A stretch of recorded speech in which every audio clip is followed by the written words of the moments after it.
যে আমাদের প্রিয় নেতা বিএনপি ভারপ্রাপ্ত চেয়ারম্যান সাহেব উনি তোমার প্রতি ওনার দৃষ্টি আকর্ষিত হয়েছে। উনি তোমার বাবার এই দুঃখজনক ঘটনা মামলার খোঁজ উনি নেন, দুঃখজনক ঘটনা জানেন। তুমি খুব অসহায় অবস্থায় পড়াশোনা করছো, এই খবরটাও আমরা জানি এবং ওনার কর্ণগোচর হয়েছে, যার জন্য বিএনপির পরিবারের পক্ষ থেকে প্রতি মাসেই তোমার কাছে আমরা আসার চেষ্টা করি। সেইটার স্বরূপ আজকে আবারও তোমার সঙ্গে দেখা করতে আসলাম। তোমার লেখাপড়ার খরচা, তোমার বাড়ির খরচা, তোমার মার চিকিৎসা ইত্যাদি সব কিছু যেন তুমি স্বাচ্ছন্দ্যে করতে পারো, তার জন্য আজকে আবারও বিএনপির পরিবার জনাব তারেক রহমানের পক্ষ থেকে 10,000 টাকা মা তোমার কাছে আছে, এটা নাও, তুমি দোয়া করো।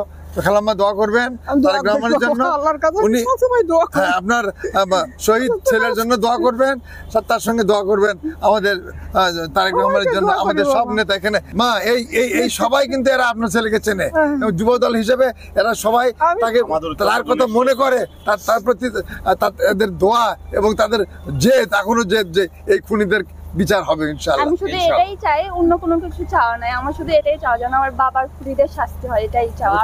ইনশাআল্লাহ আমরা সবাই একমত। মা তুমি খালি তুমি পড়াশোনা, আমরা যদি ক্ষমতায় আসি এই 5 বছরের মধ্যে তুমি পড়াশোনা শেষ করো, পড়াশোনা শেষ করো, দেখি আল্লাহ যদি কিছু করতে দেয়, তোমার হাত দিয়ে তোমার বাবার বিচার করতে পারি কিনা আমরা সেটাও দেখবো। আমি চাই বাবা, কিছু চাই না বাবা, আমি চাই যাদের যাতে ফাঁসি হয়, যে হবে যে কয়টা ভাই আমাদের মানে বাড়ি ঘর ভাঙ্গার থেকে আরম্ভ করে দাবরানের থেকে আমাকে ঘুমাবার দেয়নি।